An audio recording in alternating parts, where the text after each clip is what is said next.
norma memuat hak yang dimiliki dan kewajiban yang harus dilakukan oleh setiap orang. Apakah kamu masih ingat pengertian hak dan kewajiban?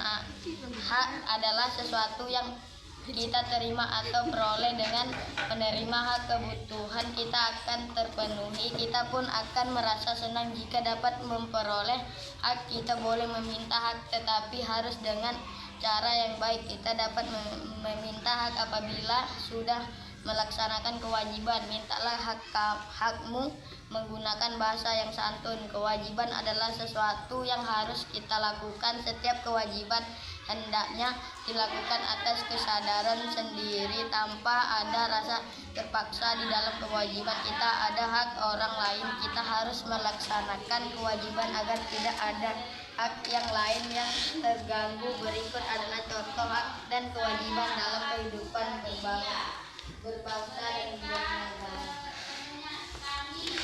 Nah, contohnya adalah merupakan suatu yang pantas didapatkan setelah melaksanakan kewajiban. Itu dia yang hak ya. Sedangkan kewajiban yaitu yang harus dilakukan dengan peranan dan langsung dan tanggung jawab. Jika kewajiban telah dipenuhi, manusia baru boleh meminta haknya. Contohnya dari hak anak di rumah. Yang pertama, seperti yang dibilang oleh Ija tadi, yaitu mendapatkan kasih sayang dan perlindungan dari orang tua. Yang kedua, mendapatkan uang saku. Udah pada ada uang saku belum dari rumah? Nah, yang ketiga, mendapatkan makanan dan minuman. Udah pada makan dan minum kan? Nah, berarti kalian sudah mendapatkan hak kalian sebagai anak. Paham? Nah, terus contoh kewajiban anak di rumah. Yang pertama, merapikan kamar. Udah pada merapikan kamar tadi sebelum pergi sekolah? Yang kedua, membantu orang tua. Udah ada yang bantu orang tua pagi ini? Yang ketiga, belajar dan mengerjakan PR. Udah juga ya? Alhamdulillah. Berarti kalian sudah melakukan kewajiban kalian di rumah. Nah, masuk lagi yang ketiga, yaitu manfaat menjalankan kewajiban di rumah. Ada yang tahu manfaatnya apa? Nggak tahu manfaat kalian menjalankan kewajiban kalian di rumah apa? Kamu?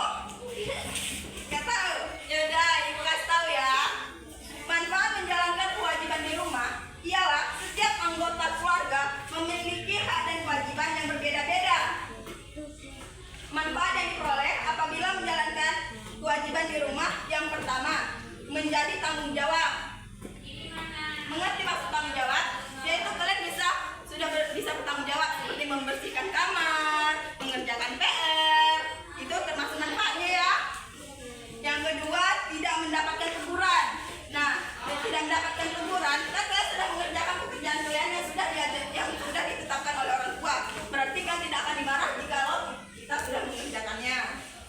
Yang ketiga, hidup terasa nyaman. Nah, terasa nyaman kan jika orang tua tidak akan memarahi kita karena kita sudah mengerjakan pekerjaan rumah. Yang keempat, tidak terbebankan kewajiban. Tidak membebankan kewajiban lagi, mengerti? Kan sebelum pergi sekolah sudah mengerjakannya, berarti kalau sekolah kan bisa langsung beristirahat. Nah, terus masuk lagi contoh hak anak di sekolah. Ada yang tahu contoh hak anak di sekolah? Tahu. Ya, terus apa lagi? Ya, betul. Belajar menuntut ilmu itu sama ya, Kak ya. Terus ada lagi? Yang belah sini mana suaranya? Apa, Kak? Upacara. Ya, betul. Contoh? Itu termasuk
yang coba ya kak ya. Nah yang ketiga, tertib mengikuti upacara bendera. Nah setiap hari Senin kan upacara. Ya. Nah berarti kita harus tertib, tidak boleh berisik ya, harus netral. Dan terus kita masuk lagi hak anak di lingkungan masyarakat. Ada yang tahu hak anak di lingkungan masyarakat apa saja? Yang terus, itu termasuk kewajiban kan? Ya? Apa kak? Abang-abang? Ada yang tahu? Contoh hak anak di lingkungan masyarakat.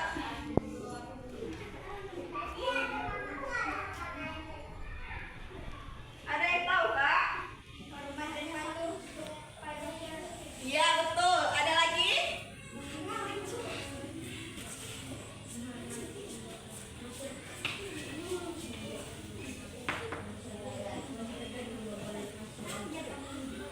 Udah tidak ada lagi. Baiklah biar ibu kasih tahu ya. Contoh hak anak di lingkungan masyarakat. Yang pertama mendapatkan keamanan. Boleh mendapatkan keamanan bukan? Yang kedua mendapatkan lingkungan yang bersih. Bersih bukan? Karena kita selalu bergotong royong menjadi bersih, ya kan? Iya. Yang ketiga berteman dengan tetangga. Pada berteman bukan sama tetangganya? Gak ada yang berantem kan? Nah berarti kita sudah mendapatkan hak kita di lingkungan masyarakat. Nah contoh kewajiban kita di lingkungan masyarakat ada yang tahu? Iya betul, besar aja kak suaranya, nggak apa-apa. Ada lagi? Ada lagi kak? Contoh kewajiban anak di lingkungan masyarakat. Iya betul, ada lagi? Ada lagi? Iya, terus lagi. Terus apa lagi kak? Ini yang belah sini, kok nggak bersuara dari tadi? Nah ini ya, kasih tahu ya. Iya betul. Contoh kewajiban anak di lingkungan masyarakat. Yang pertama mengikuti kerja bakti, seperti yang tadi dibilang kakak yang ini, bergotong royong. Terus yang kedua menjenguk tetangga yang sakit. Mengerti? Ketika ada tetangga yang sakit, kita harus datang menjenguknya. Itu salah satu kewajiban anak di lingkungan masyarakat. Yang ketiga, menolong tetangga yang kesusahan. Jika ada tetangga kalian kesusahan, alangkah baiknya kita saling tolong menolong. Mengerti? Nah, udah dilakukan semua bukan? Udah. Nah, berarti kita sudah melakukan contoh kewajiban anak di lingkungan masyarakat, di sekolah, di rumah. Nah, ada yang tahu kesimpulan dari semua yang telah ibu jelaskan? Ada bisa yang menjelaskan satu orang? Kesimpulan dari yang telah ibu bicarakan dari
bisa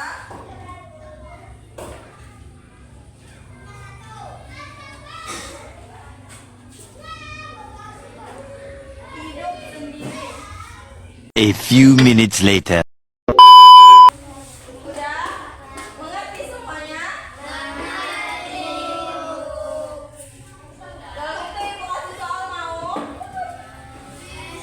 Iya, ibu kasih soal. Tulis soalnya. A few minutes later.